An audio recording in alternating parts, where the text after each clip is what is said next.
Good evening, everyone, and welcome to Budget 2022 Roundup with expert commentary. This is presented by PublicFinance.lk, a platform by Verité Research. I am Deshal, Research Director at Verité Research. I'm joined by Senith Abenayake, who is an economic researcher. So this evening's session we have broken into three segments. We will first start with a look at the macroeconomic implications of the budget.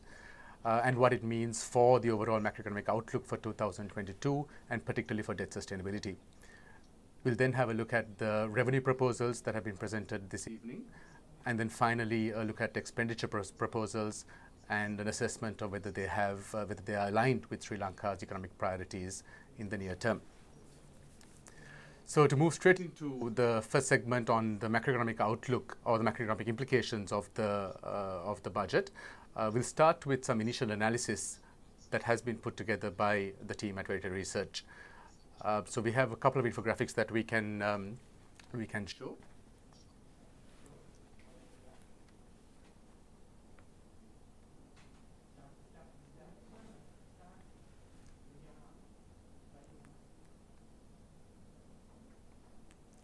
So initially we have a look at the trends in expenditure and revenue over the last, since 1950. So what you can see is a general trend of a reduction in revenue and expenditure declining in line with that. And you can see in the most recent years on the far right of the chart, you can see in 2022, there's still a very high level of a gap between the revenue and the expenditure. We can go to the next infographic. So this shows us the overall budget balance, the budget deficits over the years, and the primary deficit. So again, you can see in 2022, we hit the highest budget deficit since the 1980s with a 14% GDP budget deficit. Now, the estimate for 2021 is slightly lower than that. It has declined to about 11.1%. And the projection for 2022 has the budget deficit declining to around 8.7%. We can have a look at the next infographic. So this provides a summary of the overall budget. It indicates how expenditure, revenue, and the deficit have aligned in this year's, according to this year's proposals. And then finally, we take a look at the financing of the deficit. So here again, you can see that in the last, if you look at the years up to 2020, there was a balance between foreign financing and domestic financing of the budget. In the last couple of years, you've seen a greater focus on domestic financing, and this continues into 2022 as well, with the budget deficit being pretty much entirely financed by domestic means. So let's start our discussion on this segment. We have two initial speakers in this segment. We have Senior Research Fellow of Advocata, Dr. Roshan Pereira, and the Chairman of the Committee on Public Finance, Member of Parliament, Mr. Anura Priyadarshana. We will start with Roshan. Roshan, thank you very much for joining us. So I'd like to first start by asking you, so in your view, does the budget as it was presented this evening, does it project a credible path for fiscal consolidation, and what does it mean for debt sustainability? Yeah, so I think this was a budget, I think this was an opportunity really for the country to reset and for the economy to move to a more sort of sustainable growth path. And I think it was very crucial that this budget was to restore fiscal credibility and strengthen market confidence, particularly at a time when Sri Lanka has lost access to international capital markets. So I would have thought the primary focus of the budget would have been on correcting the twin deficits of the fiscal deficit and the external current account deficit, because that has spillover effects on the domestic economy through interest rates and exchange rates. And since the government, I think, had very little room on expenditure. The focus should have been on revenue generation or revenue-centered fiscal consolidation program. The thing is, if you look at sort of the overall fiscal projections, you'll see that there is a path. I mean, they have presented a path of fiscal consolidation, but it is there is no policy is really given for how we are going to achieve this. But on the expenditure front, there's not a huge increase. So I think that is something that you can congratulate the government that there's not a huge increase on the expenditure front. Although in terms of a signaling factor, I think making these 53,000 graduates permanent may not have been prudent, because I think this is one area where, as a signaling factor, at least there would have been some kind of expected rationalization in terms of at least a hiring freeze. But on the tax proposals, I think my questions are really in terms of they have introduced sort of 3 new taxes. My issue is why not use the existing taxes, particularly why complicate the tax system further by introducing on an already sort of stretched administration. Enough room to revise thresholds on the taxes, revise thresholds on the taxes, revise rates. My second question is, are these estimates reasonable? Because I think the projections are based on, I think the projections are based on the 2021, and we know estimates from these 7 months of data that we have. 7 months of data. Those estimates are not going to be even realized. Those estimates are not going to be even realized. So reasonable projections are these, and if they do not materialize, and if they do not basically mean it will basically mean further increase in borrowings and impact on debt sustainability. So I think these are kind of my initial reactions to the budget. Thanks, Roshan. Now, we had a slide. Significant emphasis on domestic financing of the budget deficit.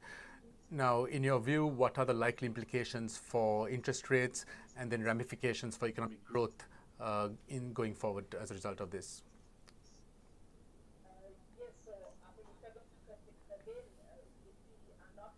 If we are not able to reset and get access again to global capital markets, we are going to be again dependent on domestic financing sources. And here again, the sources from non-bank financial institutions are limited.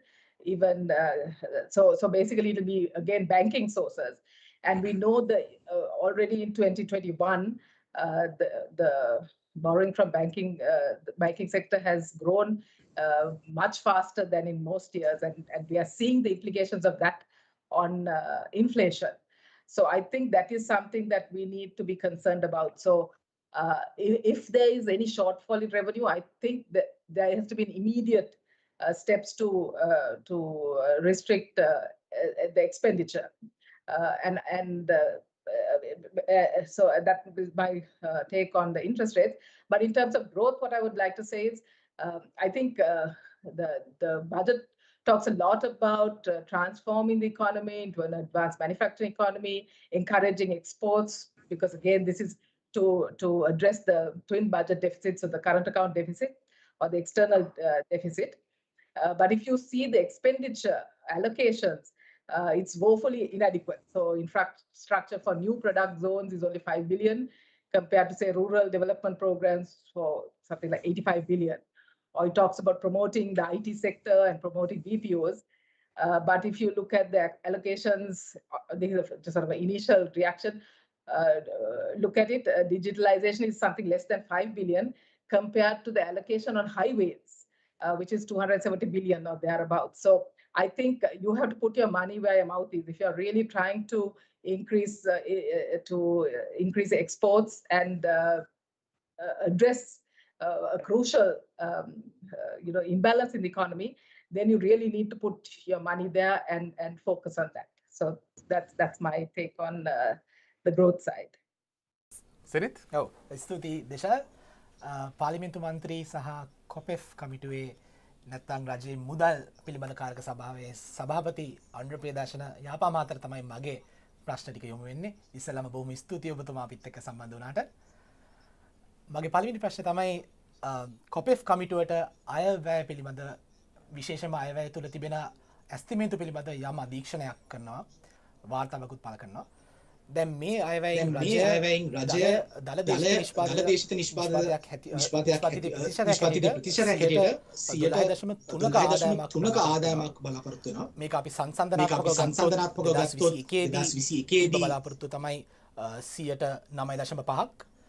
ඒත් එක්කම අපි අයවැය හිඟය ගත්තොත් මේ අවුරුද්දේ මේ අයවැයේ 8.8ක හිඟයක් බලාපොරොත්තු වෙනවා. ඒකත් අපි සංසන්දනාත්මකව ගත්තොත් 11.1ක අගයක් තමයි 2021 දී ඇස්ටිමේට්ගත කරලා තිබ්බේ. ඉතින් මේ ඉලක්ක සහ මේ ඉලක්කවල තාත්වික බව ගැන ඔබතුමාට අදහස් පළ කරන්න පුළුවන් නම්?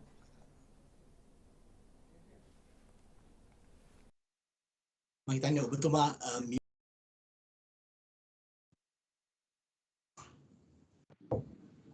දැන් ඇහෙනවද? ඔව් දැන් ඇහෙනවා. හලෝ. ඇත්තටම අපි දැන් ගත්තොත් පසුගිය අවුරුදු 3ම අරගත්තොත් අපි ඉන්නේ ඉතාමත්ම විශේෂිත කලාපයක. ඒ කියන්නේ දැන් කොවිඩ්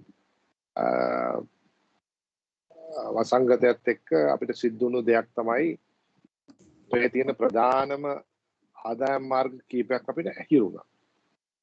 ඒ වගේම කොවිඩ් එකත් එක්ක අපිට අභ්‍යන්තරික වියදම් ප්‍රමාණය වැඩි වුණා. ඒ වැඩිවීමත් එක්ක අපිට ඇත්තටම එක පැත්තකින් ඩොලර් හිඟයකුත් අනිත් පැත්තෙන් වියදම් කිරීමට රුපියල් වල හිඟයකුත් කියන දෙකටම අපි මුණ පාලා තියෙනවා. ඉතින් ඒ නිසා අනිවාර්යයෙන්ම අපි ආර්ථිකයෙන් ඇඩගස්වනවා නම් එක පැත්තකින් අපි වැඩි කරන්න ඕනේ අපේ තිබෙන බදු ආදායම අපි දන්නවා පහුගිය අවුරුදු දශකයක් එකක්මාරක් ඇතුළත 21 ඉඳලා 8-9 දක්වා පහළ බැලලා තියෙනවා. ඒ පහළ බැලලා තියෙන ප්‍රමාණය මම වැහෙනවද? ඔව් පහළ බැලලා. ඔව් ඇහෙනවා. ඒ නම් පහළ බැලලා තියෙන ප්‍රමාණයත් එක්ක බලනකොට අපි අනිවාර්යෙන් යම් ප්‍රමාණයකට ඔසවා තැබිය යුතුයි. මම හිතනවා අලුත් යෝජනාවල තිබෙන්නේ ඒ ඔසවා තැබීමේ දරන අමාරු ප්‍රයත්නයක්. මම කියන්නේ ඒක ලේසි ප්‍රයත්නයක්. ඒ අනුව මේක ගැන අපිට අවසන් තීන්දුවක් ගන්න වෙන්නේ මේ අවුරුද්දේ පැන්ඩමික් එක හැසිරෙන විදිය අනුව. නැවත සැරයක් රට වහන්න වුණොත් අපි ආපහු සැරයක් එන්නේ තවත් නරක තැනකට. ඉතින් ඒ නිසා මේ කටයුතු එක්ක තමයි මම හිතන්නේ මේ ඇස්තමේන්තු ඉදිරිපත් කරලා තියෙන්නේ. අපි දන්නවා පහුගිය අවුරුදු 3ේම අපි අපේ ඇස්තමේන්තු වලට සරිලන ලෙස ප්‍රතිඵල අපිට ලැබුණේ නැහැ අවංකව. ඉතින් ඒ නිසා නැවත ප්‍රතිඵල ලබා ගැනීමට නම් අපි ආර්ථිකය හසුරවන්න ඕනේ. මට කලින් කතා කරපු මහත්මිය කිව්වා වගේ අපි කොහොමද අපේ අපනයන ශ්‍රේෂ්ඨය වැඩි දියුණු කරන්නේ.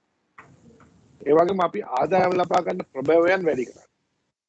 ඒ වගේම අපේ තිබෙන ජාතික නිෂ්පාදනය අපි දියුණු කරන්නේ කොහොමද? මේ කාරණා උඩ තමයි මම හිතන්නේ මේ ඇස්තමේන්තු වල අවසන් හරය දක්වා අපිට එන්න පුළුවන් වෙන්නේ.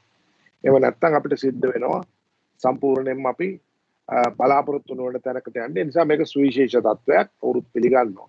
රජය විතරක් නෙමෙයි හැමෝම ඊටාම අසීරුවෙන් තමයි මේ ඉදිරිපත් කරලා තියෙන්නේ. ඉතින් මම හිතනවා මේ ඇස්තමේන්තු මෙලෙස අපිට පවත්වා ගන්න පුළුවන් වුණොත් යම් තරමක් දුරට අපිට යා හැකියි කියලා තමයි මගේ උපකල්පනය.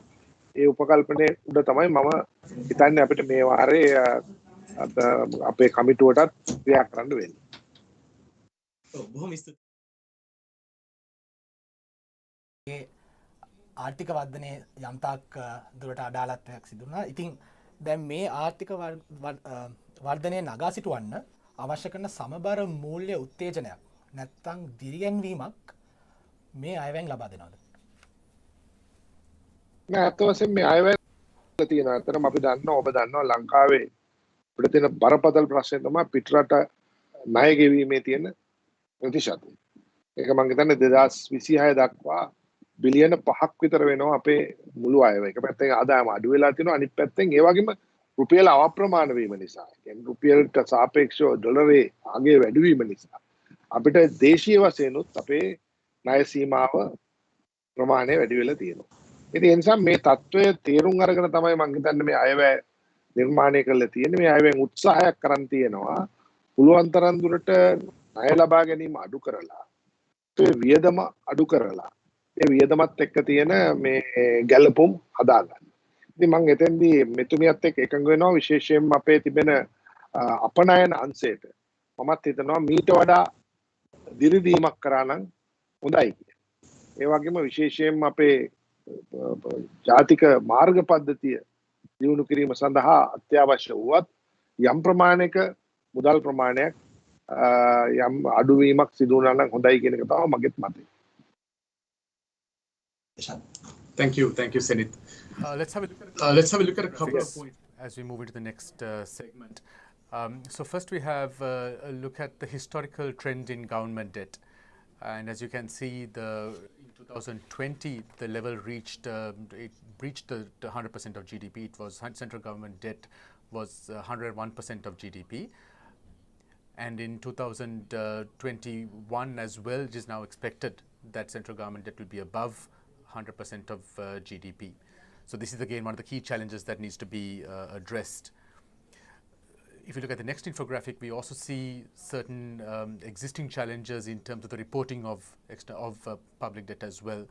So, for instance, what the previous infographic described the central government debt, but on top of that, you also have the debt included by public corporations.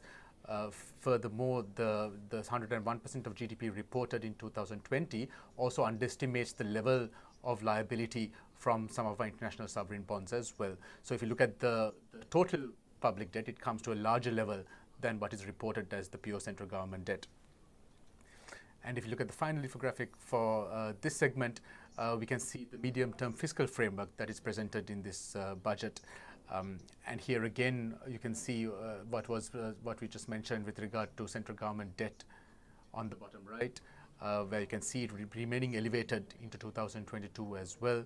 And you also see fairly ambitious targets in terms of improvement of government revenue into 2022 and beyond as well. So that would require a fair amount of policy measures that would need to make these revenue measures, revenue levels credible. As Dr. Pereira also mentioned, total expenditure remains reasonably stable during this period. Okay, we can move on to the next two panelists in this segment.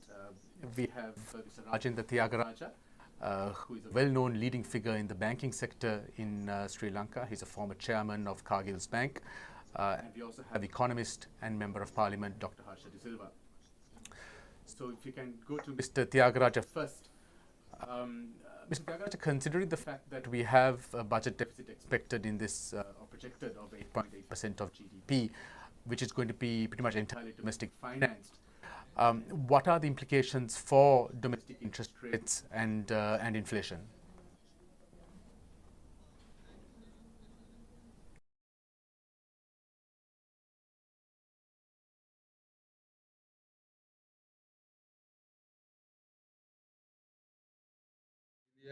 Is the domestic component.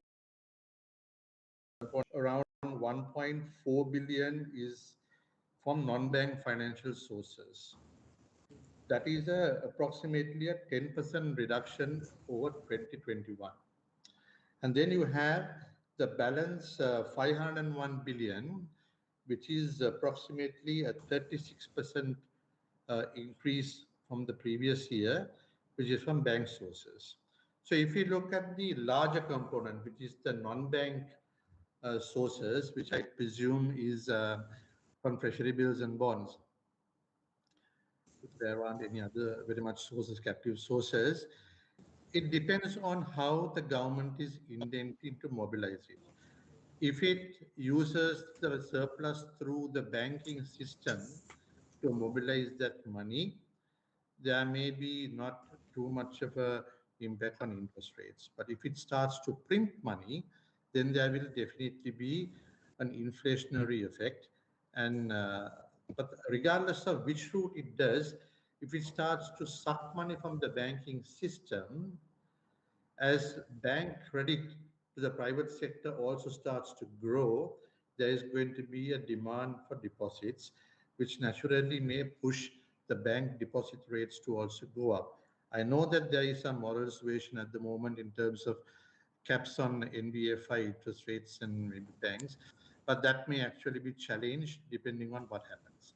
So that's from a debt point of view on the domestic financing aspect. Thanks, Mr. Thiagaraja. So one of the sector, for instance, is the issue of dollar liquidity. Does the budget address that problem, in your opinion?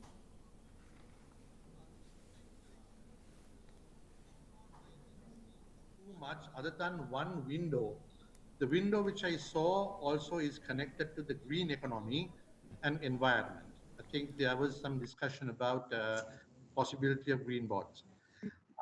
I think the timing is right. We have just finished COP26 in Glasgow. And also there is very clearly, I'm not sure of how many of the general public are aware.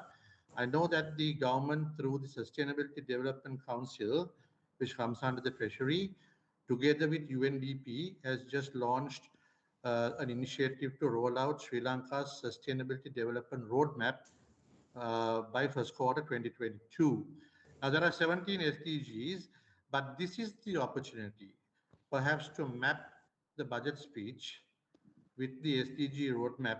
You can't hit at all 17, maybe pick the top 3 or 4 goals and see how can those goals be mapped with an opportunity to raise either any green financing or blue financing, whether you should do it ocean preservation or reforestation or urban transit, public transit, or some of these initiatives that try to map.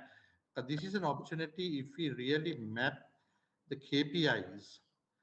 I think there is an opportunity, especially as Sri Lanka has gone outside the capital markets for the reasons we all know.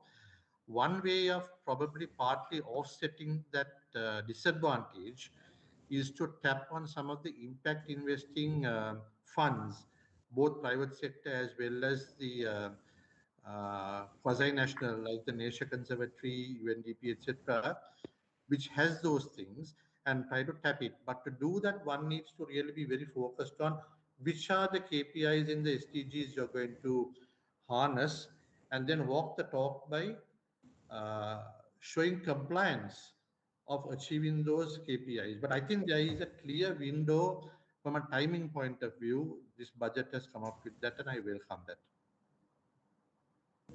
Thanks, Dr. Thiagaraja. I think Dr. Harshadiswa may not be.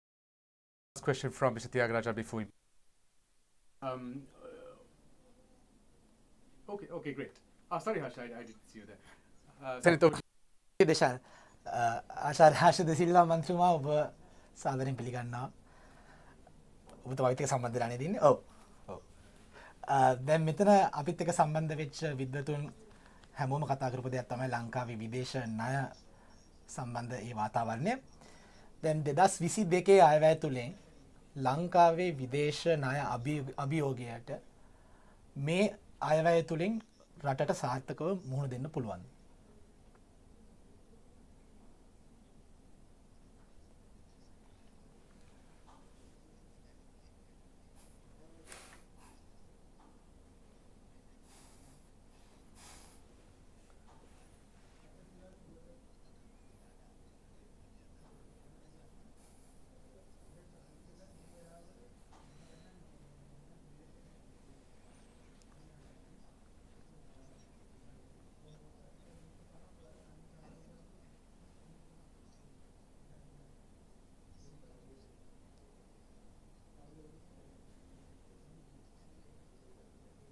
ඉතින් මම දන්න දැන් මං කලින් කතිකයා කියපු දේ අහගෙන හිටියා. ඒ කියන්නේ මේ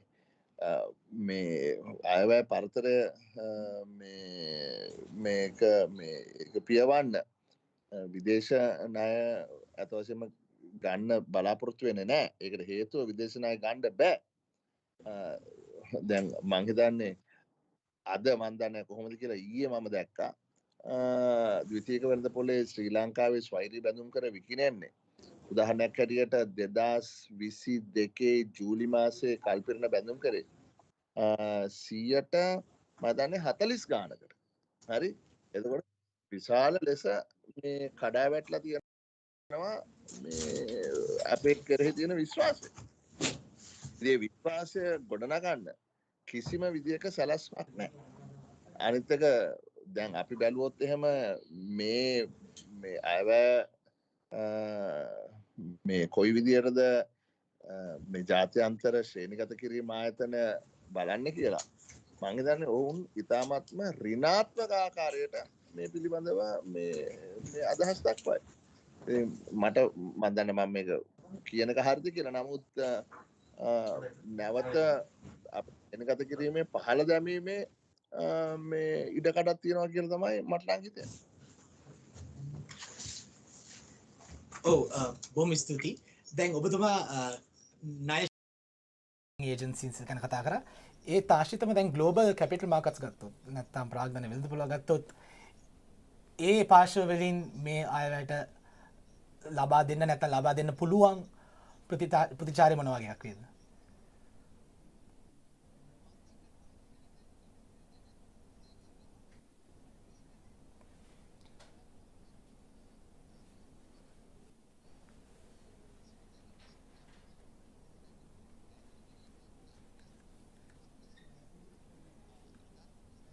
කතා කරා ආනයන ආදේශන කාර්මීකරණයක් ගැන.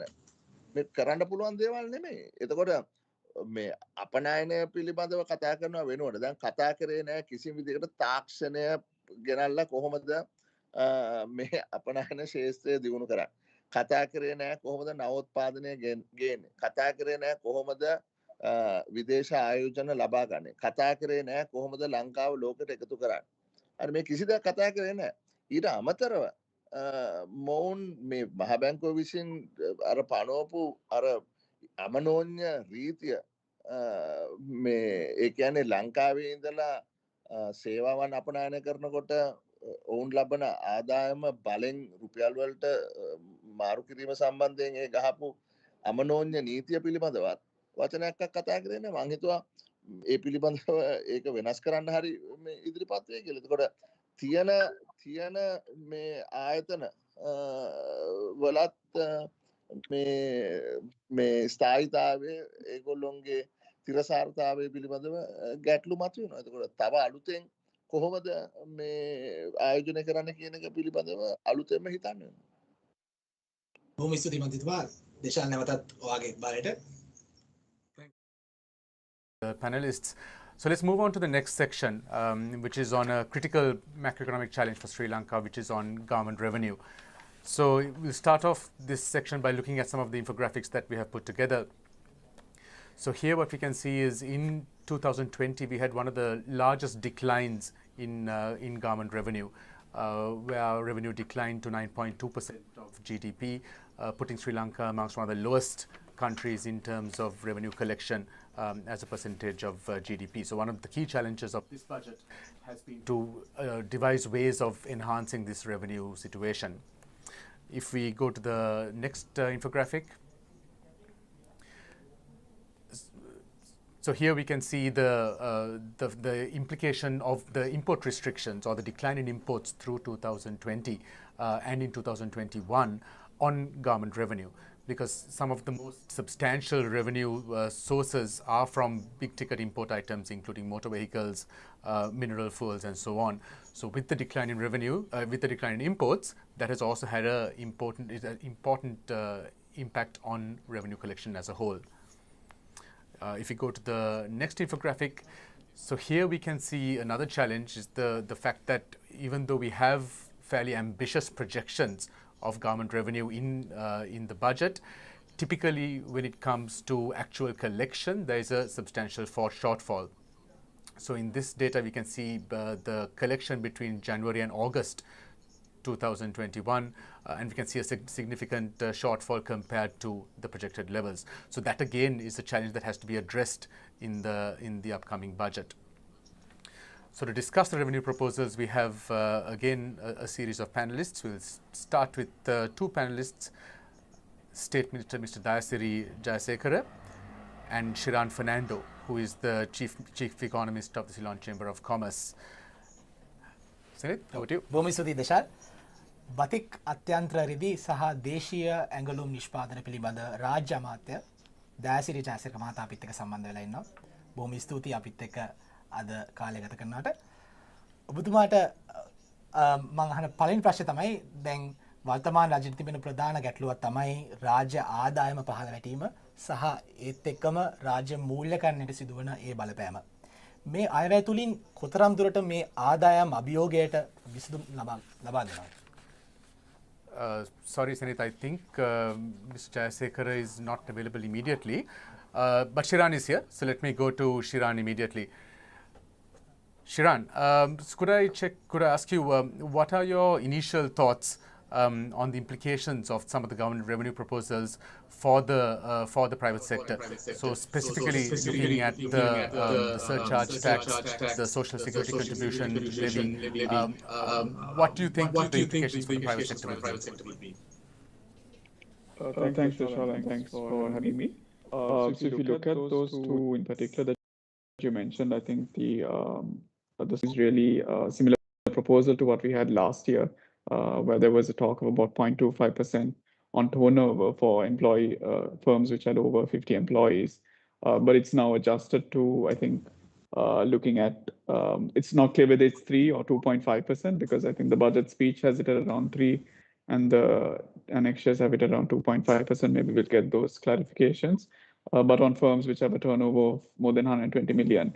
So that will definitely, I think it's similar to what we saw, I would say, with the nation building tax that we had, where we saw, I think, post 2010 as well, and that was abolished a couple of years ago. So this seems to be a similar framed type of turnover tax, which potentially maybe the firms might pass on to the end consumer really to absorb it. So I think that in the past, if we look at it in 2018 and 2019, brought in revenue close to about 70 billion. The projection for this from either a 2.5% or 3% is close to about 140 billion. But earlier that rate was, I think, 2%, and there were different exemptions and different categories. So it'll be interesting to see whether it can double with this current introduction of this contribution tax, and what actually will be used from this contribution tax, where it will go in funding some of the expenditure. On the surcharge tax, I think it's similarly framed to what we saw in 2015 January in the interim budget. I think you saw super gains tax at that point, very similar language of over 2 billion in profits. Once again, also looking back in terms of when it is charged. So it's retrospective in that sense. Which is also not a great signal, I think, for private sector and overall, I think, investment climate. But I think, having said that, I think there has been no other movement in terms of the tax rates, the corporate tax rates or the VATs or anything like that significantly beyond the special VAT on banks, I think. So in terms of consistency, there is at least the flow, at least now we have 2 years of having very consistent corporate tax rates, which augurs well. But I think going retrospective in particular doesn't augur too well, and it's also one-off, so it's not great in terms of sustainability, because then next year as well you'll be seeking to gather this revenue as well. So just my initial thoughts on those. Thanks a lot, Shiran. So considering what you just said now, the government is also projecting a revenue growth of 46% in 2022. Now, considering the fact that even in 2021 budget, there was a revenue projection of 2 trillion, whereas the revised estimate now comes at 1.5 trillion. So how feasible do you think this 46% revenue growth is, considering the fact that the measures that you mentioned are one-off, and also that there are no substantial changes to the other existing tax rates? Yes, so I think as we've seen in historic budgets, there is always, I think, an overestimation of revenue. So historically, I think the average is between 20 to 30%, where revenue is usually projected in a budget, but really there's a shortfall when it comes to the actuals. Here it goes much higher to 46%. So it's a lot of factors which will have to come into play for this number to realize. Of course, these new proposals, which are expected to bring about, I think, 333 billion, which is 46% of that revenue jump. 46% of that revenue jump in absolute percentage needs to be implemented, obviously. And I think the others really depends on economic growth, economic activity. In particular, if more excise tax and goods and services tax are collected, because there is upward projections on those as well. And also tax administration, which has also been mentioned, I think, in the budget speech as well, and certain measures to go digital and so on. So I think a combination of these three factors will need to come in for at least for somewhat of that growth projection to come in. 46 seems at this point ambitious, but I think maybe more details will be given as to how this 46 will be achieved. Thanks a lot, Shiran. Senith? බොහොම ස්තුතියි දේශාල්. මං හිතන්නේ දැන් රාජ්‍ය අමාත්‍ය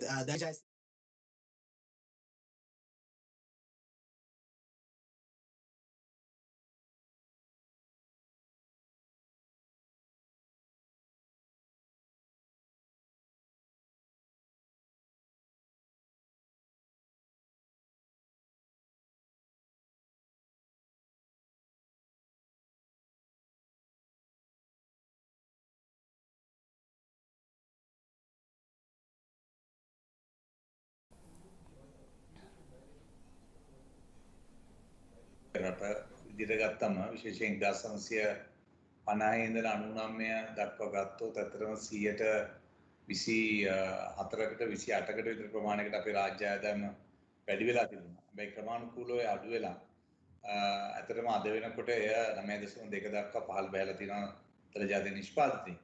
ඒක විශාල විනාශකම් රාශියකට අපිට යන්න සිද්ධ වෙලා තියෙන තත්ත්වයක් තියෙනවා. හැබැයි මෙතනදී තියෙන ප්‍රධානම අර්බුදය අපි මේ බදු ආදායම ලබා ගන්නේ කොයි ස්ථානවලින්ද කියලා. එක පැත්තකින් වක්‍ර බදු ආදායම සහ අනෙක් පැත්තේ ඍජු බදු ආදායම කොහොමද අපි සකස් කරගන්නේ කියලා.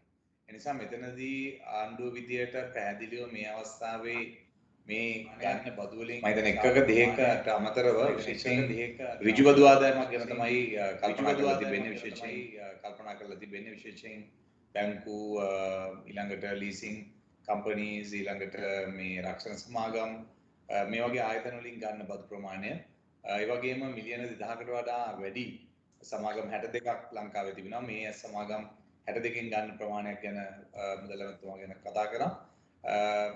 මේවා කිසි ප්‍රශ්නයක් නැතුව එකතු කරගන්න මීට පෙර කතිකයත් එක්ක ඒකදී වැදගත් වෙන්නේ 142ක විතර වැඩි ප්‍රමාණයකට අපි මේක යනවා නම් කොහොමද මේක එකතු කරගන්නේ කියන ප්‍රශ්නේ මේ ගණන් ඉලව මේක ඇතුලේ තිබුණාට අත් වශයෙන් වර්ෂ අවසානයේදී අත් වශයෙන් එකතු කරපු බදු ආදායම් පිළිබඳ ප්‍රශ්නයක් තියෙනවා. අපි දැන් කෝප කමිටුවේ ඉන්න සමාජිකයෙක් විදිහට කෝප කමිටුවේ සමාජිකයෙක් විදිහට කාලයක් වැඩ කරපු කෙනෙක් විදිහට අපි ඔවුන්ගෙන් හැම වෙලේම ප්‍රශ්න කරන්නේ ආදායම් දෙපාර්තමේන්තයෙන් අයි ඔබ මේ අවිනිශ්චිත ගණන් ඉදිරිපත් කරනවා. නමුත් ඔවුන් ඉදිරිපත් කරනවා.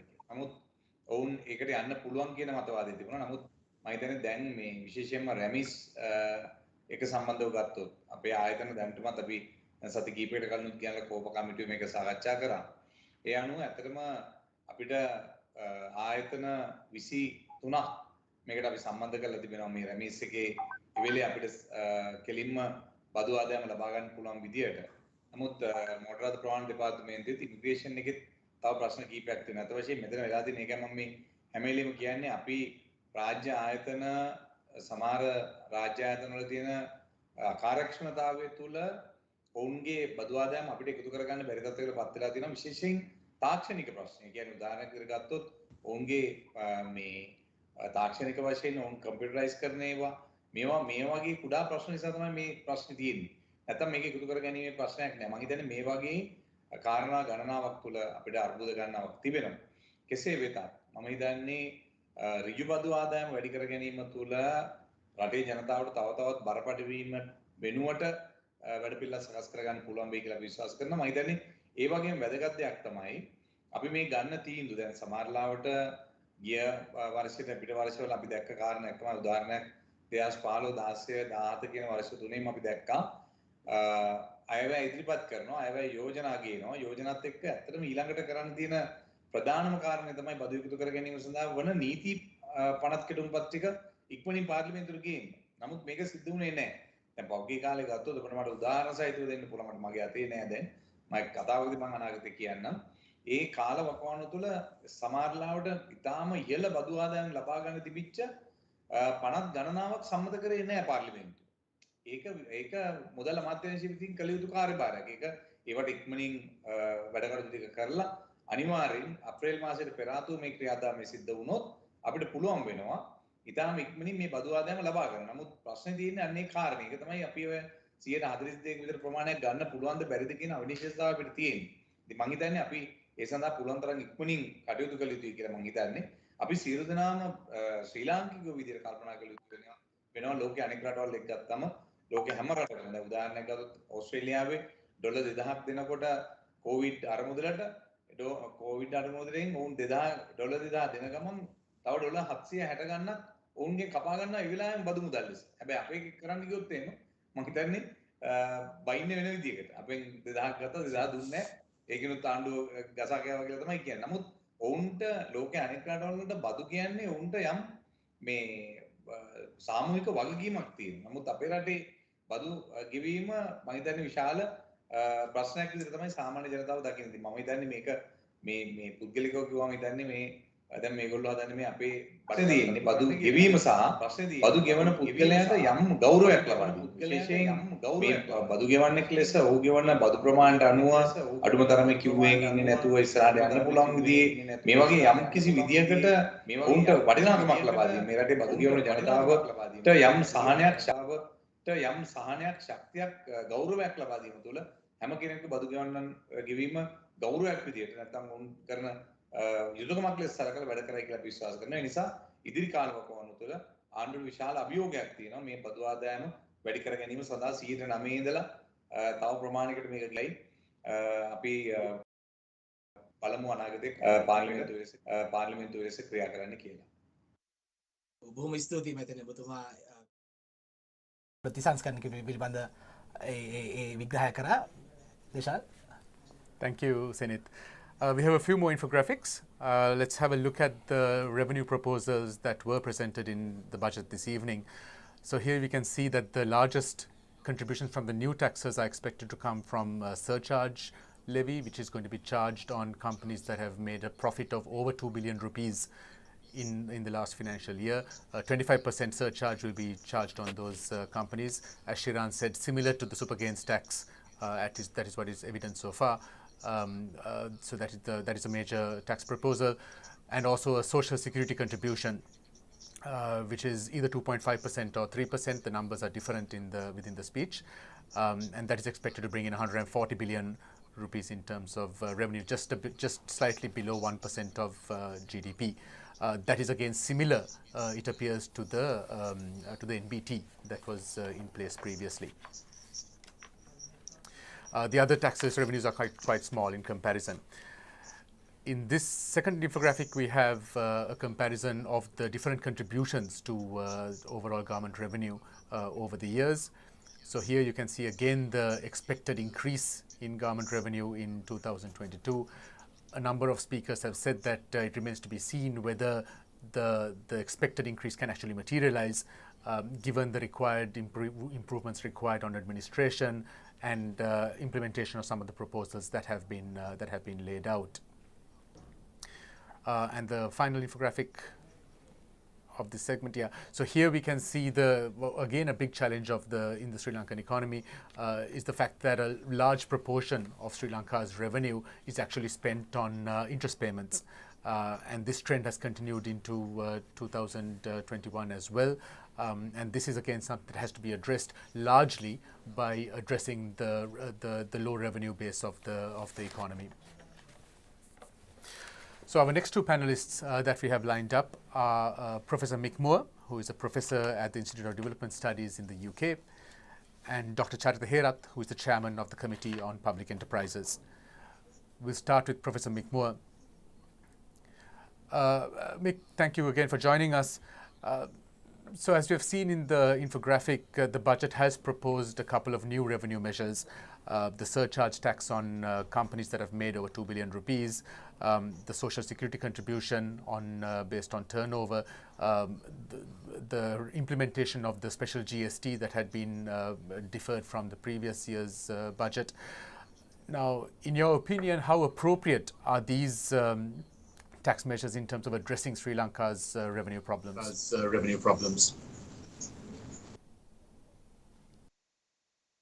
Professor, I think you're on mute.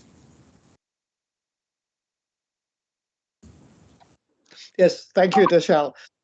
I think the first thing to say is to echo what Dr. Roshan Pereira said earlier, which is why introduce new taxes at this moment when we know that the Inland Revenue Department in particular has a great deal of difficulty raising the taxes it's supposed to be raising. And, your figures on the difference between targets and achievements are very relevant there. So that is a question, as it were, from the more technical tax point of view. But I think if we look at this from the political point of view, it's potentially a little different. Because what the government have done, I don't know whether this is intentional or not, they've given themselves a little bit of scope for at some point, maybe not many months away, of introducing other taxes that impact rather more broadly on more sections of the population, on the basis of having here introduced two taxes that are going to be, seen to be levied purely on, bigger business. So that does give rise to a little optimism here that this, could give us an opening for the future.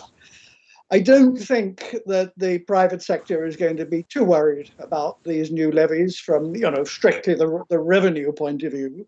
They may be worried, and perhaps should be worried, and I think Shiran mentioned this earlier, from the point of view of the consistency of the whole tax system, and including the government's other major target of attracting direct foreign investment. Yet another arbitrary tax, which is also retrospective, is going to do nothing positive for the government's targets of achieving getting more direct foreign investment. So I think there's a bit of a mixture here, actually. It's not entirely negative.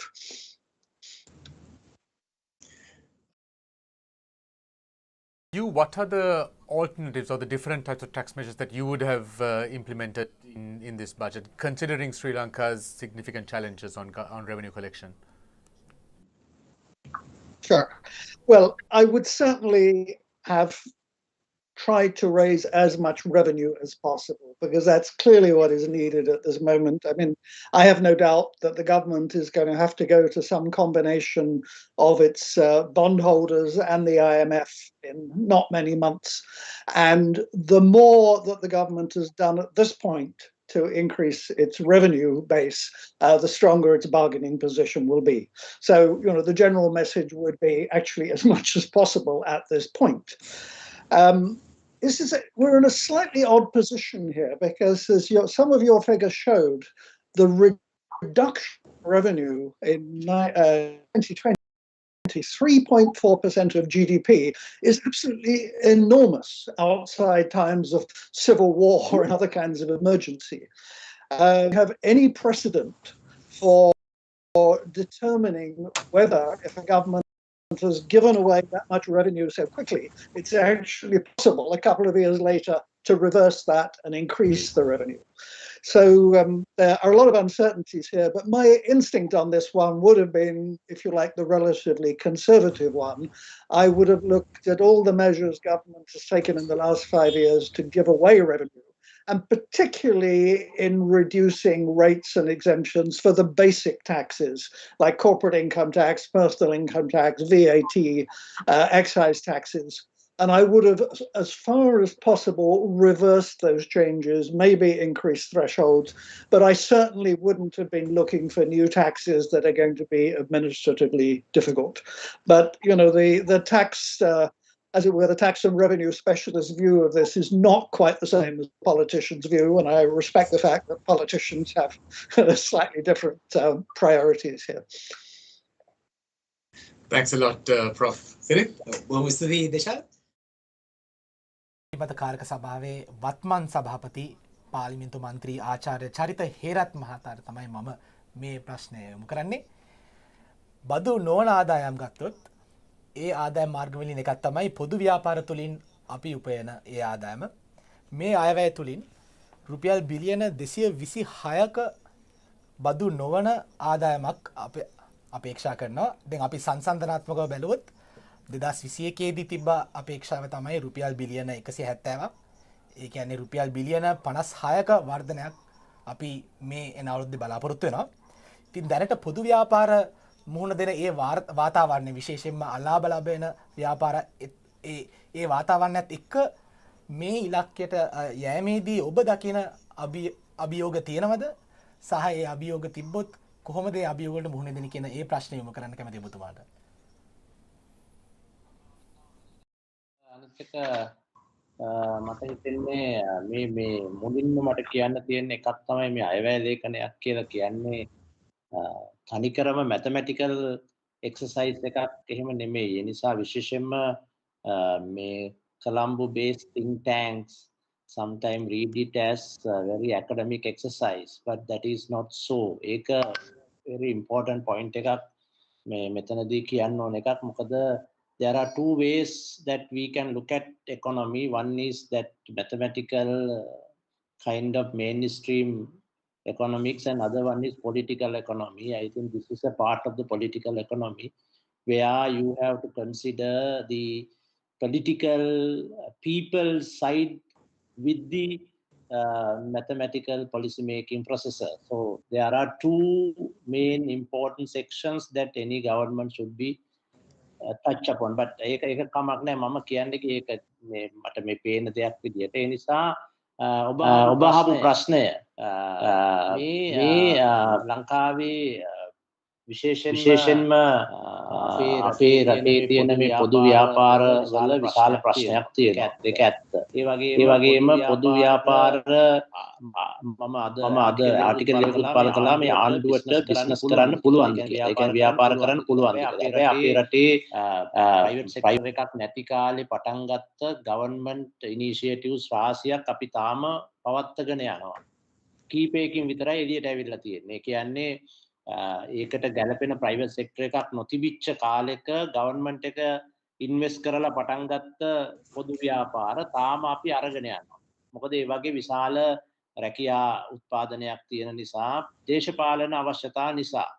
හැබැයි ඒවා දැනට අපිට පුළුවන් අවශ්‍ය නම් government එකට ඒ ව්‍යාපාර වලින් අයින් වෙන්න. හැබැයි එහෙම අයින් වෙලා නැහැ. ඉතින් රජයට පොදු ව්‍යාපාර ගෙනියන්න උවමනා වෙන තවත් කාරණයක් තියෙනවා. ඒ කියන්නේ සමහර විට මේ විවෘත වෙළඳ පොලේ තරඟකාරීත්වය තුල යම් හෙට්ටු කිරීමක් සඳහා රජයටත් ඒකේ කොම්පෝනන්ට් එකක් තිබීමේ වැරද්දක් නැහැ. නමුත් ඒ අර්ථයෙන් නෙමෙයි හැබැයි රජයේ ව්‍යාපාර කරන්නේ. රජයේ ව්‍යාපාර කරන්නේ මේ මාකට් එක නැත්නම් වෙළඳ පොළ තුල යම්කිසි භාගයෙන් එකක් කරන්න අවශ්‍ය බලයක් තියා ගැනීමේ අර්ථයෙන් නම් දැන් සතොස් හරි ජාතික රූපවාහිනිය හරි SLT එක හරි තියාගන්නේ ඒ පැතිවල තියෙන ඒ ඉන්ඩස්ට්‍රි එකේ තියෙන ප්‍රයිවට් සෙක්ටර් එකත් එක්ක යම්කිසි මැදිහත් වීමක් කරන්න අවශ්‍යතාවය නිසා නම් ඒක වෙනම තර්කයක්. හැබැයි අපේ රට තාම යන්නේ එහෙම විධිමත්ව තීරණය අරගෙන නෙමෙයි.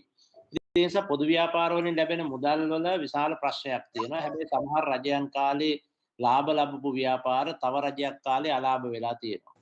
දැන් උදාහරණයක් විදිහට මම 2015 බාර දෙනකොට ITN කියන ආයතනය මම හැම අවුරුද්දෙම මිලියන 100ක් ඩිවිඩන්ඩ්ස් ගෙවුවා ආණ්ඩුවට. අපි සියල්ල කරලා ලාභාංශ ගෙවුවා මිලියන 100 ගානේ. හැබැයි දැන් මම අපි නැවත ආණ්ඩුව බාර ගන්නකොට ඒ ආයතනය ආණ්ඩුවෙන් මිලියන 100ක් දෙන්න වෙලා තියෙනවා පඩි ගෙවන්න.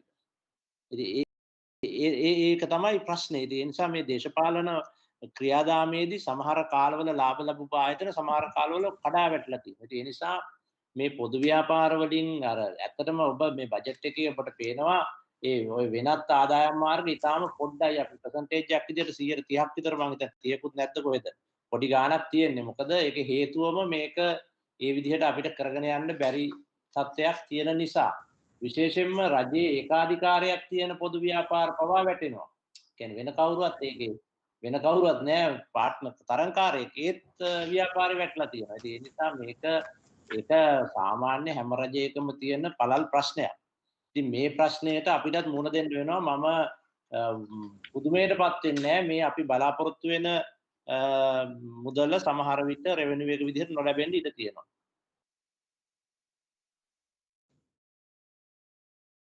යෝජනා සියල්ල ගත්තොත් මේ යෝජනා මගින් ජීවන වියදම සහ ඉන්ෆ්ලේෂන් නැත්නම් උද්දමනය වගේ මේ දේවල් වලට මොන වගේ බලපෑමක් ඇති වෙන්න පුළුවන්ද? එහෙමයි ඒක අපි ආණ්ඩුව බලන්නේ වෙන විදිහකට උද්දමනය යම් ප්‍රමාණයකට මේකේ තියෙනවා. හැබැයි ඒ වුණාට දැන් මෙහෙම හිතන්න දැන් අපේ රටේ විධිමත් ලෙස මාසය අන්තිමට පේචෙක් එකක් හම්බෙන්න 1.7 මිලියන් රාජ්‍ය සේවකය කණ්ඩායමක් ඉන්නවා. ඒ වගේම 2.8 මිලියන් විතර පෞද්ගලික අංශයේ යම් ආයතන බදව නිශ්චිතව වැටුපක් ලැබෙන පිරිසක් ඉන්නවා.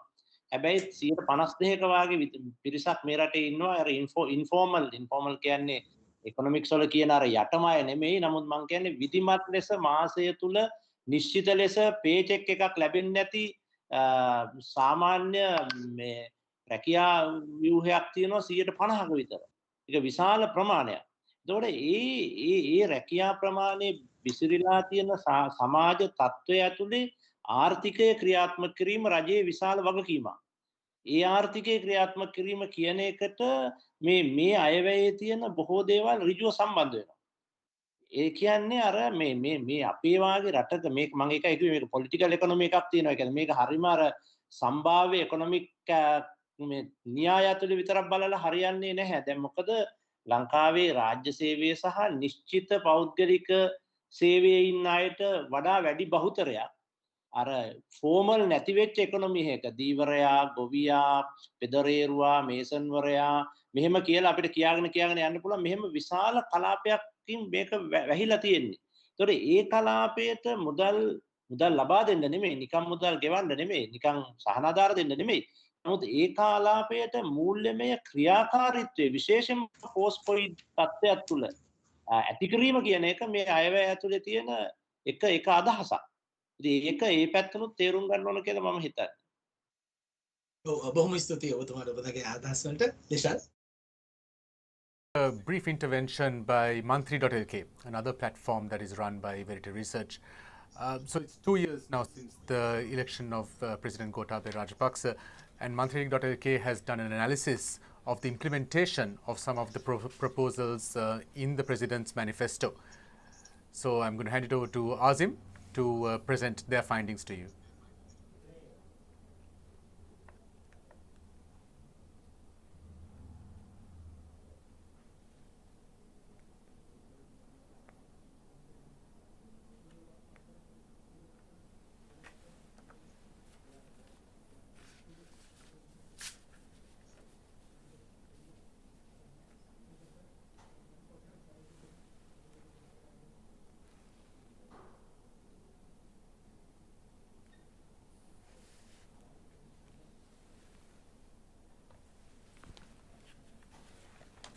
Thank you, Deshal and Senith. Promises of President Gotabaya Rajapaksa. We decided to present this research today in light of President Rajapaksa's 2-year anniversary as president, which falls on the week of 16th November. We thought it's good to talk about the election promises at this forum because most of them are addressed in the budget speech as expenditure proposals or regulatory proposals. First, let me tell you a little about how the Gota meter works. Then I will tell you some key findings. So, how did we track these promises? Our team went through the President's manifesto document and noted all the different types of statements. We found the following type of statements: promises that have clear targets or indicators to measure along with the time frame, promises that have a target but no clear time frame, and promises don't have targets or time frame. The document also included political statements and feel-good statements. We then looked at how many of these statements are actionable promises. We found 316 statements that were in the form of actionable promises. Out of these actionable promises, we filtered promises that had some sort of indicator that allowed for us to assess its progress. We found 153 of such promises. To determine the level of fulfillment in these promises, we analyzed publicly available verifiable information such as cabinet decisions, budget speech, budget estimates, statements made in parliament, and reports tabled in parliament and in the news. We then came up with 5 different verdicts to classify the status of these promises. If the government had fulfilled the promise, we categorize it as promise kept. If they have fulfilled the promise with some compromises, we categorize it as partially kept. Most of these promises are supposed to be fulfilled within the 5-year term of President Rajapaksa's term. Therefore, if there was any evidence of meaningful action taken on the promise, we classified it as promise in progress. If there was any evidence that goes contrary to what has been mentioned in the manifesto, we classified it as promise broken. As I said earlier, we relied on publicly available information to assess the progress of these promises. So, if we couldn't find any information, we classified the promise as no information available. There were promises ranging from infrastructure projects, legislative reforms, relief measures for the public, measures to improve the economy, and establishing institutions to improve the governance structure. Out of the trackable promises, there were 13 promises that were kept and 4 promises that were partially kept. Most of these promises are in relation to the tax reform proposed in the manifesto. There are 28 promises that were in progress, and its success or failure needs to be assessed in the future. These promises range from development projects related to the power sector, highway, and education program. We also found 5 instances where the promise had been broken. This related to maintaining Sri Lanka's unemployment rate, maintaining budget deficit, economic growth rate, and political prisoners. We will be publishing the full results on Verité on the 18th of November, which is the day President Gotabaya Rajapaksa was sworn in as president. Yeah. Thank you for your attention. Over to you, Deshal. Thank you, Azim. So we move on to our final section, which is on expenditure and an assessment of whether the budget allocations are in line with Sri Lanka's priorities in terms of the challenges that are ahead of us. So let's start again with a few infographics that our team has put together. So first we have the allocations of the different ministries in this budget. So in this infographic you can see the way that spending has been allocated between the Ministry of Finance, Ministry of Defence, Ministry of Highways. These have typically received the largest allocations, and you can see similar trends in this year's budget as well. In the next infographic, we could see the changes in the allocations of ministries over the years.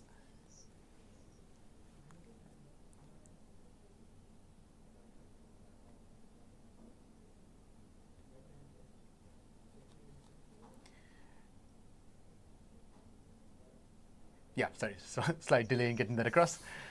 So here again, you can see which ministries have seen an increase in the allocations, and also, of course, some ministries have seen a decline in the allocations as well. And then finally, we have a summary of the sectoral allocations of government expenditure. This is looking at it from instead of a ministerial perspective, but from looking at it from a sectoral perspective. So here you see areas like defense, social protection, transportation, and the different allocations that have been provided to these different sections. So to discuss expenditure in the budget, we have our next 2 panelists. We have Member of Parliament Dr. Harini Amarasuriya and former Member of Parliament Mr. Sunil Handaneti. Let me start with Dr. Amarasuriya. Dr. Amarasuriya, in your opinion, to what extent does this year's budget provide allocations for the social protection sector, particularly in the context of a country that has been very badly affected by the COVID-19 pandemic?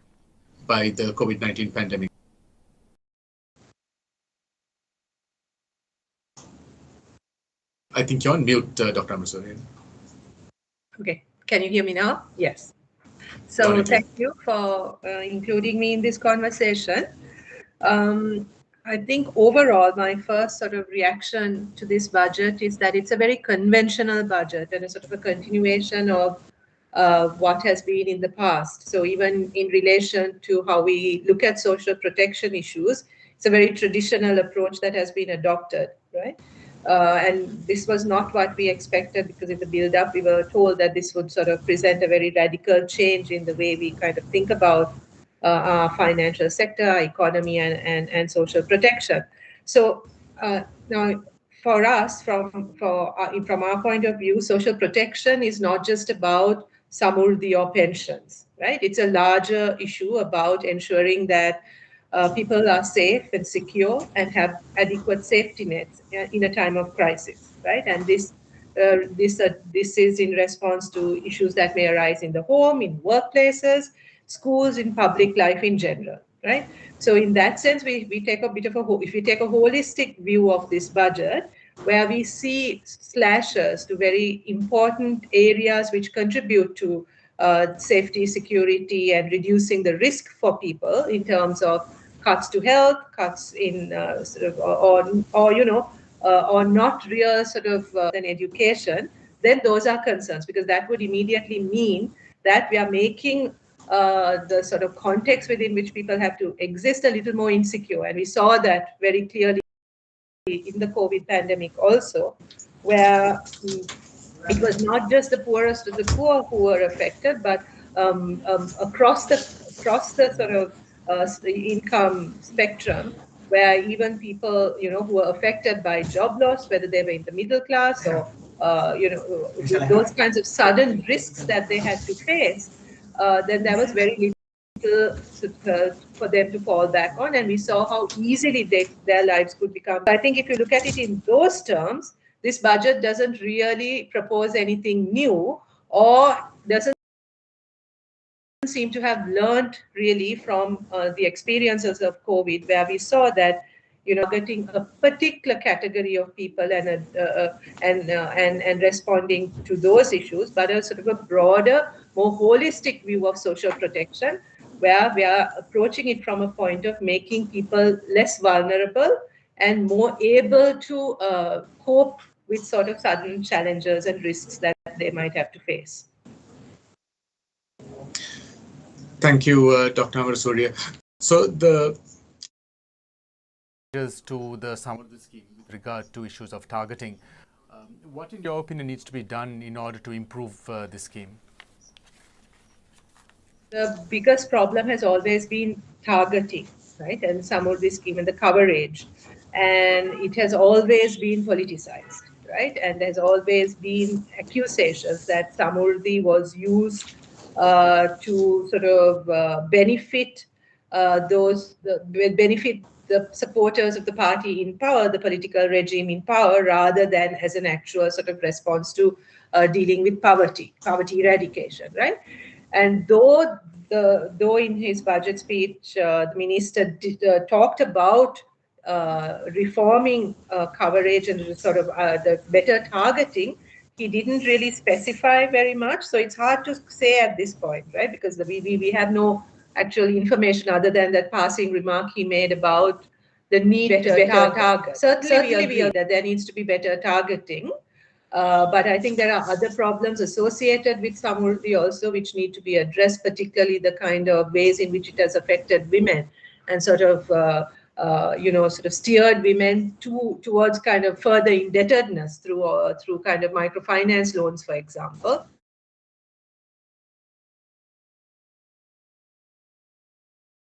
Dr. Amarasuriya. Proposals in the budget in terms of cutting back on government expenditure, for instance, investments in new buildings, increasing the threshold for pensions and so on. Do you think that these will result in a meaningful reduction in expenditure?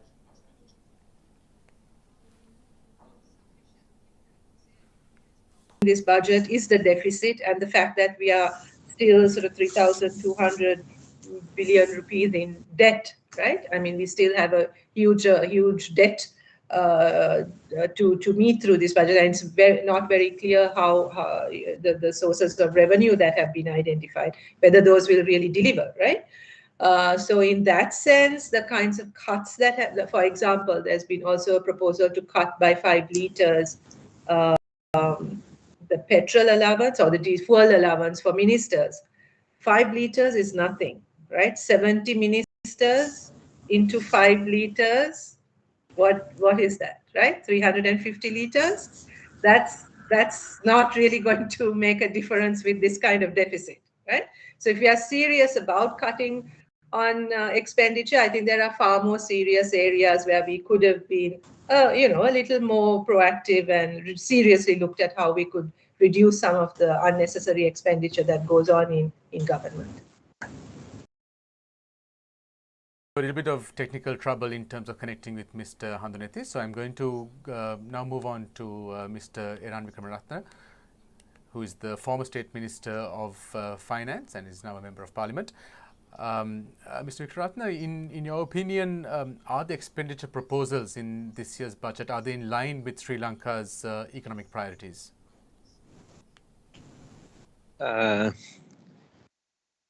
I don't think so. And I think that there are things that politicians are willing to talk and politicians are not willing to talk about when we look at expenditure. And amongst that is, one is defense. Because if you look, it is more than a decade after the military conflict in this country is over. Right? So we certainly have won the war, but it appears that we haven't won the peace as yet. Right? And therefore, in a relative peace time, right, or the absence of conflict, right, armed conflict, somehow or other the defense expenditures keep going up. Now, if these expenditures were going for personnel, that people who are underpaid are being paid, or those who have been injured, suffered during the conflict are getting compensated, I think that will certainly be justified. But if it is going in for, other infrastructure, then it needs to be looked at again, because the defense budget, as we have been presented, has gone up quite a bit compared to the other areas. Then if you look at it in terms of a long-term perspective, education needs to be increasing. And I think particularly with the challenges that we have had with the COVID, there was a statement saying that there are 10,000 schools in the country and, we need to connect these schools up and, fiber optics has to be laid, in connecting these schools and so forth. I don't think there are any provisions in the budget actually, right, into doing this. And as you know, earlier when we talked about the divide, about the haves and the have-nots, we referred to income. I think what COVID has shown us is that divide is growing in education, which is even more dangerous because the income divide in 10 or 15 years will be much, much greater. Health has also not received enough attention, particularly in this COVID period, because we are still not even in post-COVID. So I don't think we can be satisfied with what we have seen. Thank you very much, Mr. Vikraratne. Agricultural sector has been very topical in recent months, and there were some proposals that have been made by the Minister of Finance. In your opinion, do you think that what has been proposed in the agricultural sector can sufficiently address the challenges faced by this sector in the contemporary period? I think he paid some lip service to justify a wrong decision taken by the government a few months ago, when they very quickly took a decision that they will stop the import of chemical fertilizers and move into non-chemical fertilizers. And we have seen the havoc that it has created throughout the country, with farmers' incomes really diving, and farmers are in protest across the country. And then we have seen also how the farms and the fields have been neglected severely, and then the harvest coming down. So I don't know actually who advised, because I would say the vast number of scientists involved in this field, that of agriculture, fertilizers, soil, environment, have all said that this was an absolutely wrong decision. The goal looks good, and these are goals that have to be achieved over a long period of time. In fact, the president's manifesto suggested 10 years. I think realistically these are 30-year goals, but 10 years is fair enough, because you set some kind of a goal, you get there, and then you keep moving. So that's what's really wrong. Policy decision has caused this mess. So he gave some lip service to it by saying that at every Grama Niladhari division level, we will create a kind of a carbon fertilizer project, you see. I am very skeptical of these very ambitious government plans because we have seen that particularly when it comes to manufacturing, production, state-owned enterprises, generally we have been a failure. Thank you very much, Mr. Ratna. So we have a few more. I can share with you now.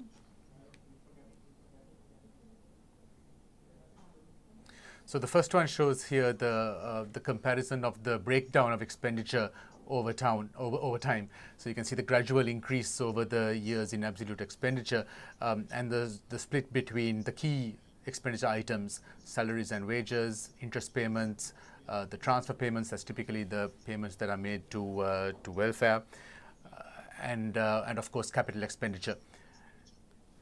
The next slide will also show us some of the deviations again in expenditure. So like in revenue, where we've seen revenue projections falling short, the actual revenue falling short of the projected revenue, in expenditure as well we have seen similar trends.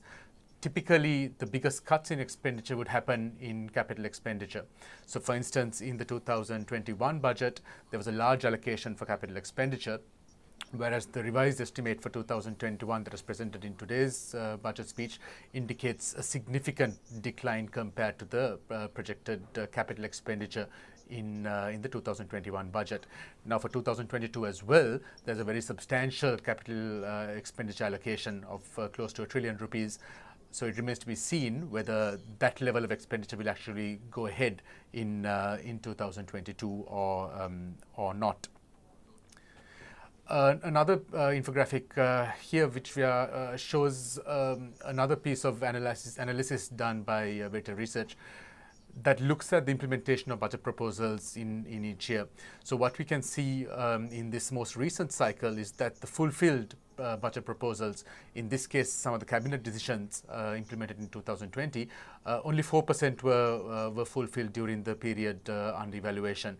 And there was actually a significant proportion of proposals that did not have information declared in response to RTIs or in the public domain.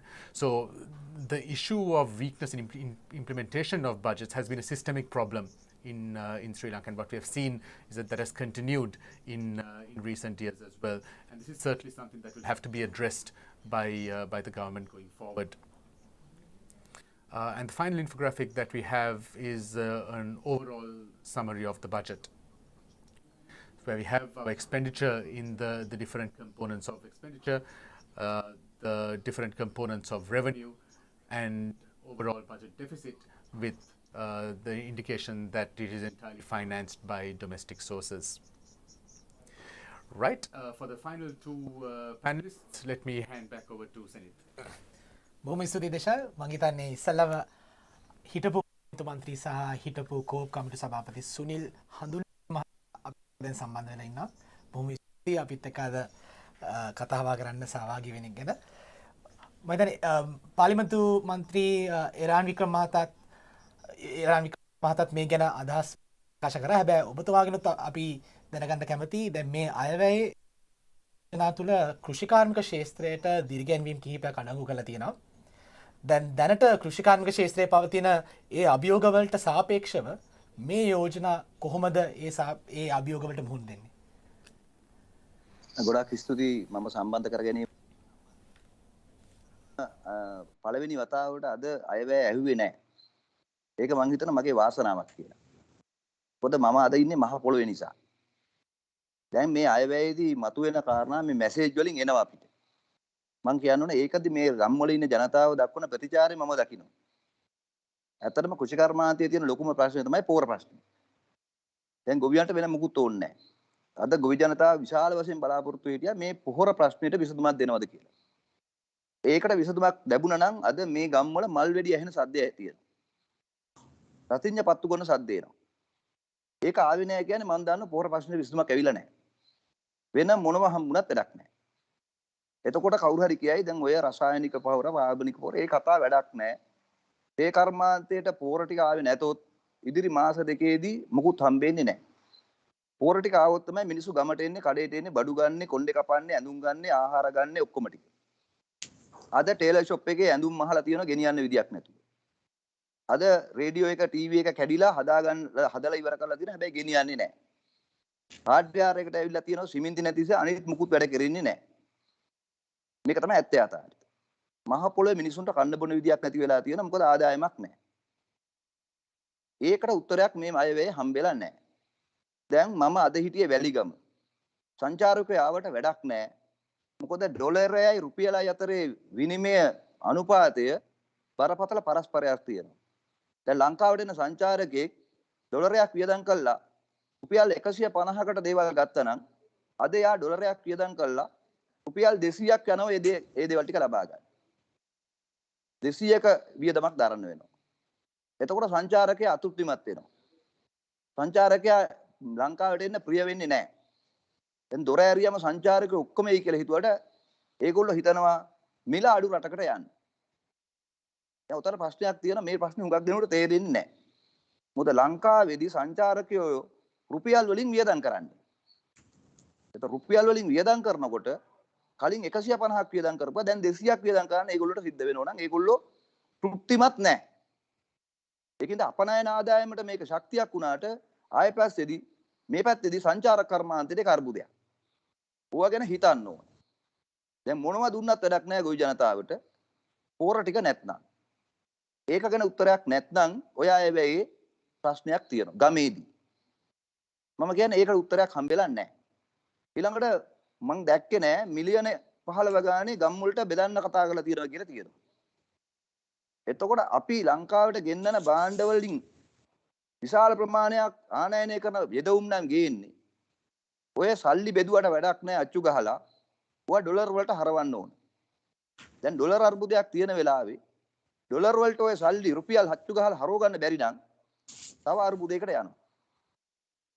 දැන් මේ සල්ලි බෙදන්න යන්නේ ඊළඟ ඡන්දයක් කිට්ටු වෙන්න වෙන්නේ ඇති. ගම් වලට. දැන් ආදර්ශයක් අවශ්‍යයි විශාල පරිමාණයක්. ආදර්ශයක් දෙන්න අවුරුදු 5 පෙන්ෂන් එක മന്ത്രിවරුන්ගේ 10 දක්වා දික් කරාට උත්තරයක් හම්බෙන්නේ නැහැ. මොකද ඔය පාර්ලිමේන්තුවේ ඉන්න බහුතරයකට දැන් එක්ක පෙන්ෂන් එක හම්බෙලා නැත්තම් අවුරුදු 10 සම්පූර්ණ වෙන්න කිට්ටුයි මේ අවුරුදු කොට. ඕකේ ටික දෙනෙකුටයි ඔය වරප්‍රසාදේ නැති වෙන්නේ. හැබැයි අනිත් ගොඩක් වරප්‍රසාද තාම තියෙනවා. ඒවා ජනතාව දන්නවා.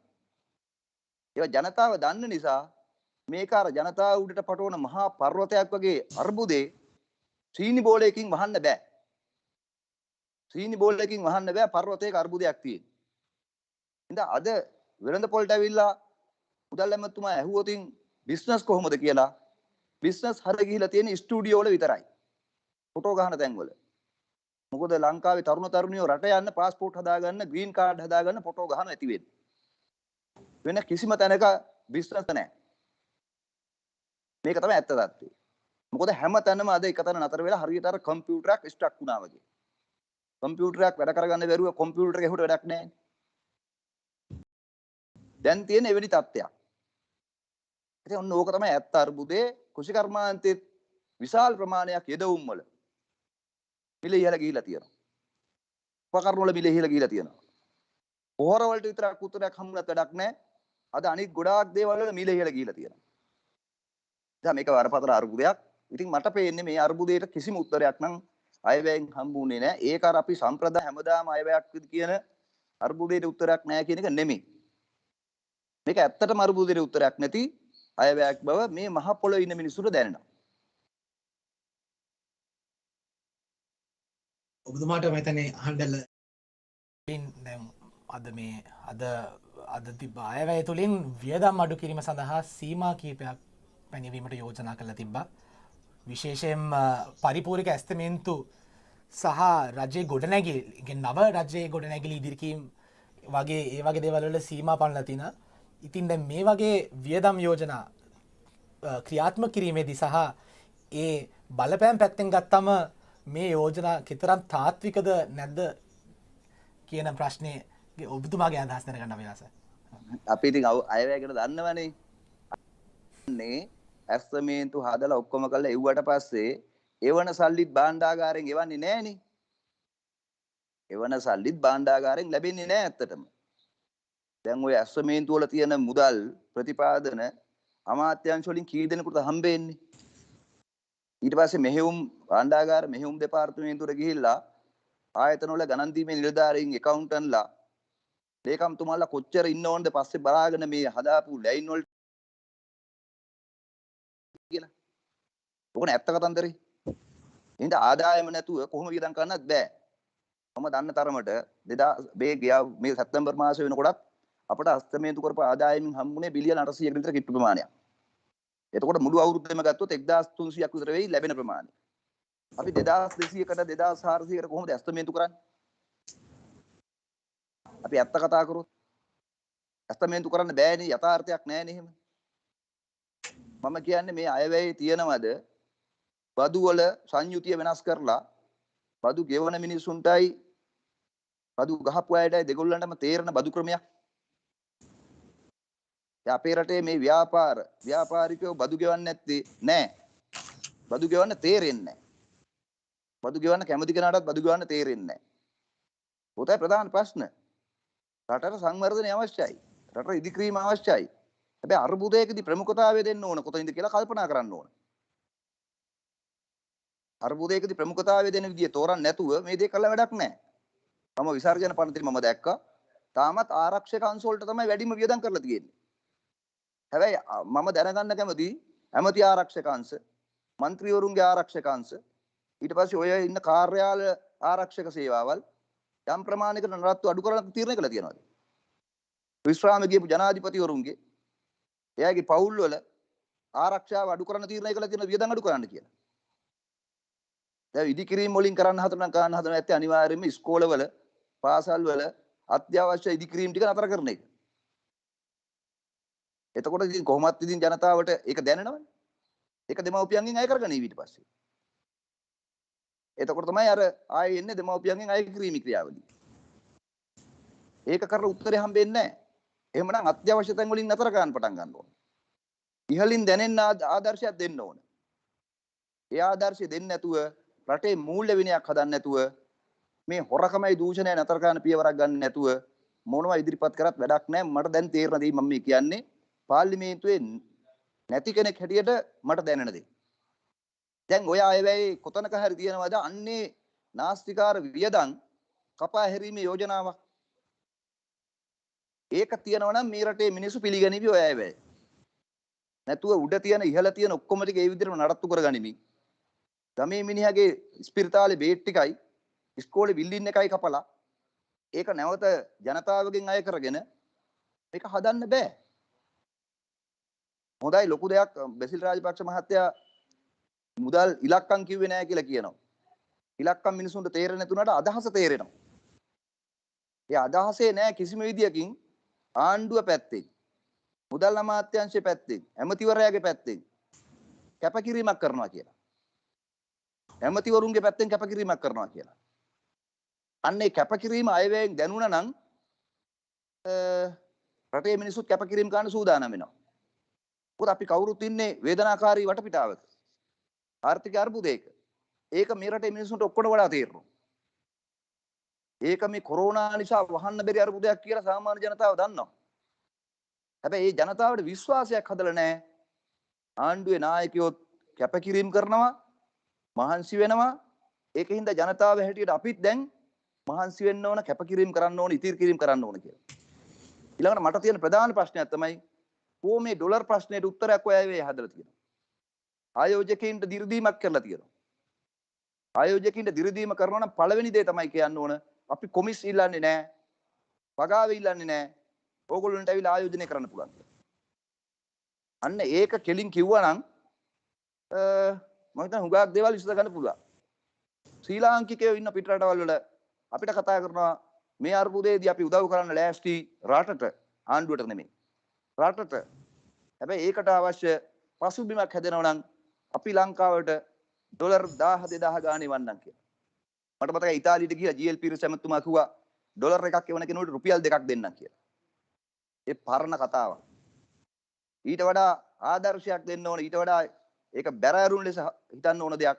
එහෙම වුණොත් විදේශ ආයෝජන නෙමෙයි, දේශීයව ඉන්න විදේශ අයත් ආයෝජනේ වාවේ. දේශීය මිනිස්සු ඉන්න විදේශවල අන්න ඒගොල්ලෝ ඩොලර් 10,000 හරි ලංකාවට යාවි. මේ විදේශ විනිමය අර්බුදයට උත්තරයක් හොයන්න. හැබැයි ඒකට යහපත් ආමන්ත්‍රණයක් මේ අයවැයේදී මම නම් දැක්කේ නැහැ. මට නම් ඇහුනේ නැහැ. ඇහුණා නම් මැසේජ් එකක් එන්න ඕන, ඇලර්ට් එකක් එන්න ඕන. ඒක ආවේ නැහැ. ස්තුතියි. මම අද අයවැය ඇහුවේ ඇලර්ට් වලින්. ඒක හින්දා හොඳයි මගේ කාලේ ඉතුරුලා ගොඩක්. හඳුන්නෙත්ති මහතා ඔබතුමාගේ අදහස් වලට. මම හිතන්නේ දැන් අපිත් එක්ක සම්බන්ධ වෙලා ඉන්නවා කලාපීය සහයෝගිතා කටයුතු පිළිබඳ රාජ්‍ය අමාත්‍ය තාරක බාලසූරිය මහතා. ඔව් අපි ඔබ සාදරයෙන් පිළිගන්නවා. තාරක බාලසූරිය මහතා මම ඔබතුමාට යොමු කරන පළවෙනි ප්‍රශ්නේ තමයි දැන් කාලාන්තරයක් තිස්සේ ආණ්ඩු ගණනාවකටම තිබ්බ අභියෝගයක් තමයි අයවැය වියදම් පැත්ත ගත්තොත් මේ වියදම් යෝජනා ක්‍රියාත්මක කිරීමේදී ඒ සිදුවන අපහසුතා. දැන් උදාහරණ ලෙස ගත්තොත් දැන් අපි රාජ්‍ය ආයෝජන ගත්තොත් දැන් 2021 අයවැය ඇස්තිමේන්තුවට අනුව රුපියල් බිලියන 70ක ඇස්තිමේන්තුව තිබ්බ රාජ්‍ය ආයෝජන වලට. හැබැයි අපි සංශෝධිත ඇස්තිමේන්තුව ගත්තොත් ඒ අගේ රුපියල් බිලියන 582කට පහත වැටලා තිනවා. දැන් අපි 2022 ඇස්තිමේන්තුව ගත්තොත් දැන් ඒක රුපියල් බිලියන 931ක්.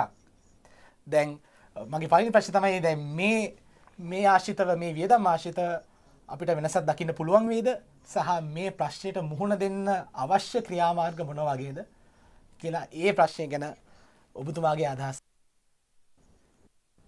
දැනගන්න කැමතියි. ඔව් අයිබෝන් මම හිතන්නේ වියදම් පැත්තෙන් විතරක් මේ වියදම් පැත්තෙන් විතරක් නෙවෙයි මේ ආදායම් පැත්තෙන් උනත් සාමාන්‍යයෙන් හැම අයවැයක් දිහාම බලනකොට අපි ආදායම බලාපොරොත්තු වෙච්ච නැති බැලවලදී සඳහන් කරලා තිබෙනවා වියදම් පැත්තෙන් වියදම් කරන්න බැරි ප්‍රමාණයක් අපි සඳහන් කරලා තිබෙනවා.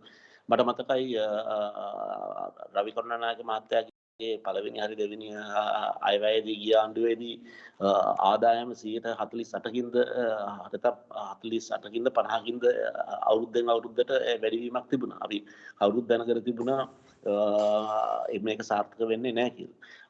මේ අයවැයේදී අපි බලාපොරොත්තු වෙනවා. නමුත් මම හිතන්නේ අපි ඉතිහාසයේදී බැලුවොත් එහෙම යම් කිසි විදියකට ඒ විදියටම තියාගන්න අපහසුතාවයක් තිබෙනවා.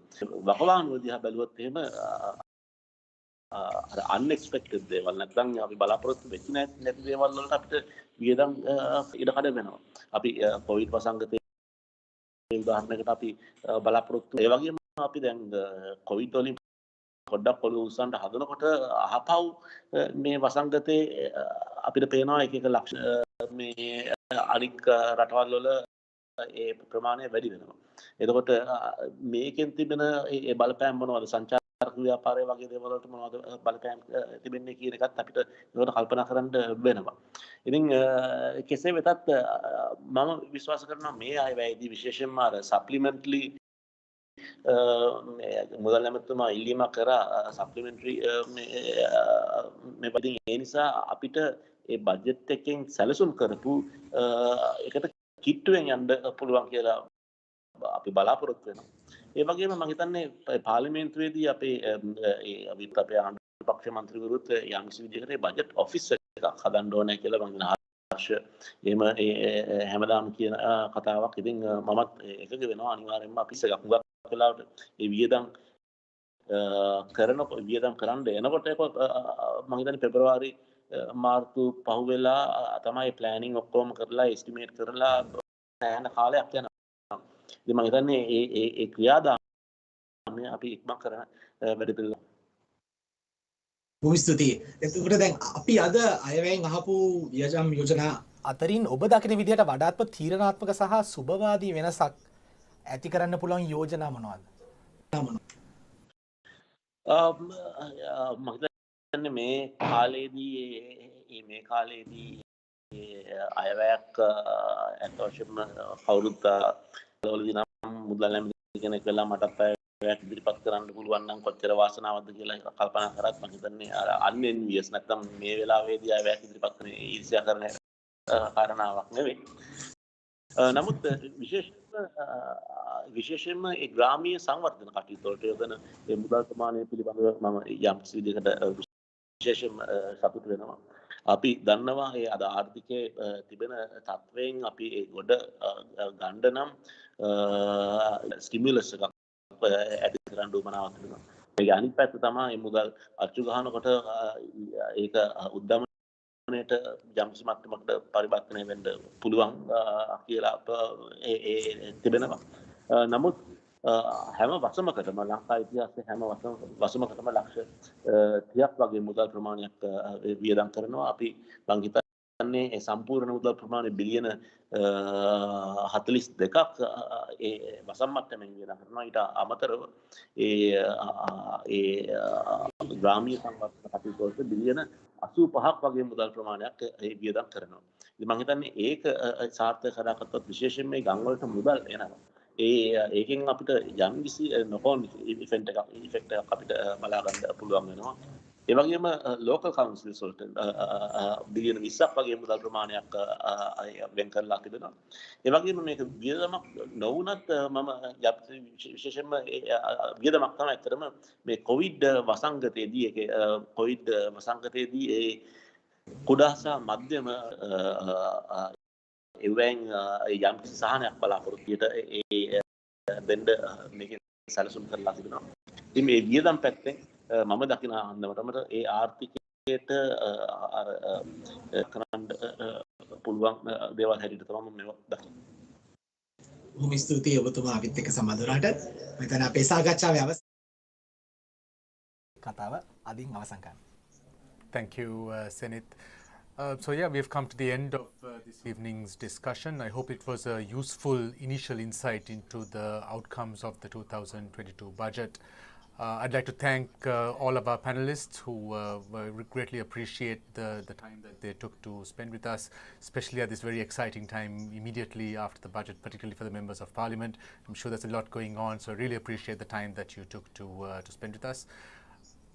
I also want to thank the team behind this production, the team at Verité Research, who've gone to a lot of hard work to put this together. There's a lot of moving parts in this. I really appreciate the effort that they have put in. And of course, my co-host, Senith, thank you very much. And of course, last but not least, the audience. Thank you for joining us this evening. And I hope that this was a useful session. And we look forward to having you join our future discussions as well. Thank you and good night.